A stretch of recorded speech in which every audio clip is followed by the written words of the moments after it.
Now, I also wanted to show you the woven wheel with some ribbon, because that's probably my favorite way to do these woven wheels. So this is just a normal silk ribbon. This is a 7mm size. So either 7mm or 4mm is perfect for these woven wheels. Just depends kind of what size you want them.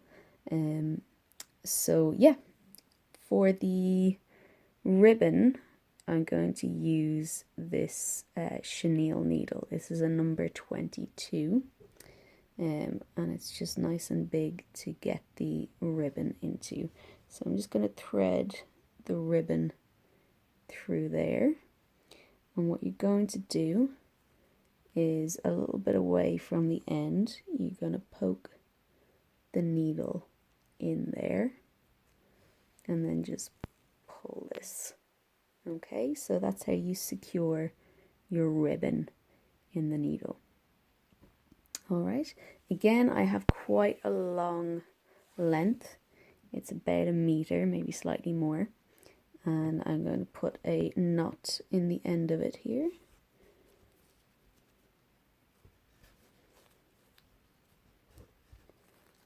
Now with ribbon work, it's slightly different to working with your stranded cotton. So ribbon work always has quite a bit of bulk on the back of the fabric, so it's okay to have your knots on the back. There's no real point in doing the stab stitches or anything. So you're just going to go straight in with your ribbon. So I've already done the step 1 on this because we already know how to do that. And I'm going to come in for step 2 quite close to the center. Now ideally you want to do your spokes in a colour that's very similar to your ribbon so that they don't stand out, but I wanted to kind of show you today how they can stand out, so you'll see it can be beneficial to do it with the same colour. Alright, so as we did before, you're going over and under each of the spokes, so over and under.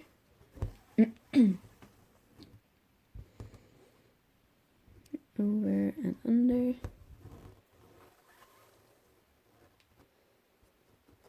And over and under.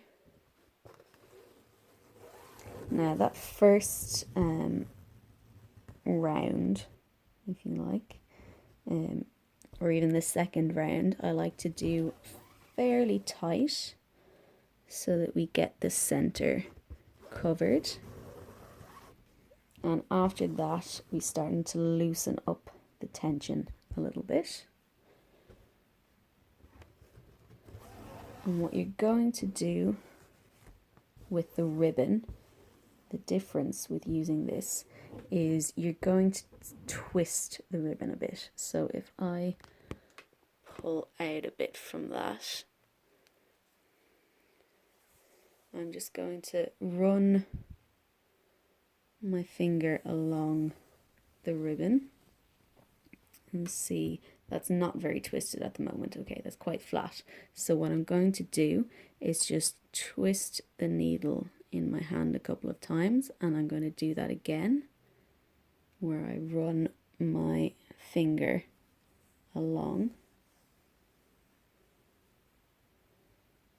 and you can see that's much more twisted now.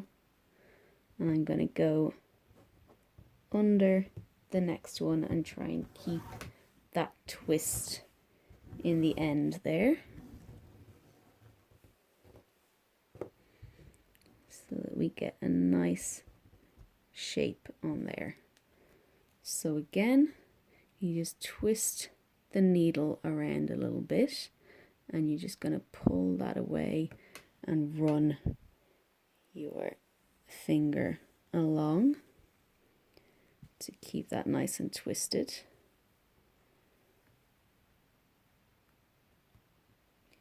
and under the next piece, the next spoke, and keeping that nice and twisted in there. So you may not need to twist the needle every time. You can see that's still quite twisted there, so I'm gonna go in again.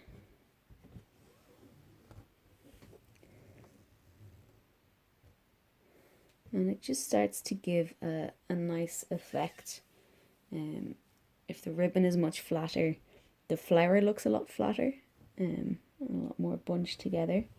So if you have this nice twist in it, it starts to look a bit more petal-like. So again, oops, my ribbon's getting caught all over the place. So just twisting around and then pull through.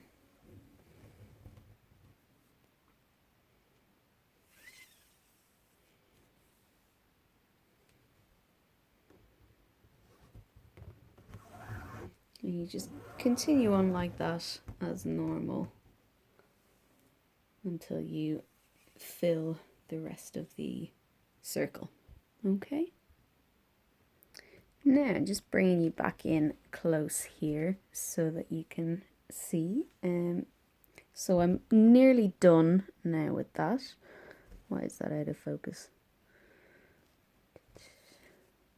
Okay, so you can see I'm nearly done with the ribbon. I just have a few more little bits to fill in, but it's getting a lot harder to see the spokes again. So you just want to be extra careful that when you're going in at the spokes, you're not catching, your needle isn't going through any of the ribbon.